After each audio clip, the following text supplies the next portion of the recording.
8 নং দিঘলিয়া ইউনিয়নের পরিষদ, তার সামনে রাস্তার দৃশ্য ভাসে গেছে।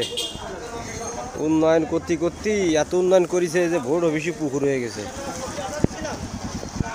এই উন্নয়নই দেশের মানুষ চায়, এই উন্নয়নের জন্য দেশের মানুষ কত কিনা করতেছে।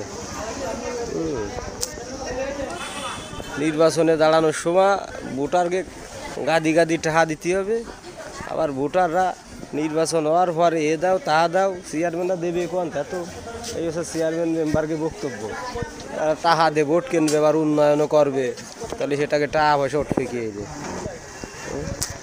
এর আশপাশ দিয়ে অনেক দোকান আছে, দেখেন অনেক সুন্দর দোকান, দোকানদারকেও 12টা বাজতেছে, কেউ খাতিও আসতেছে না তেমন একটা।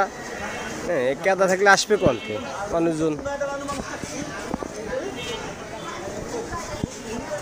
তবে যত যাই বলা হোক না কেন, এটা 8 নং দিঘলিয়া ইউনিয়ন পরিষদ, এসব জায়গা চেয়ারম্যান মেম্বারকে বা এইসব এরিয়া যাদের দায়িত্বে আছে উপজেলার, ও মাথায় নেবে না, কারণ সমস্যা আছে দিঘলিয়া ইউনিয়নের, আর মানুষের মাথায় নেবে কেন? এমন হয়েছে পরিবেশ।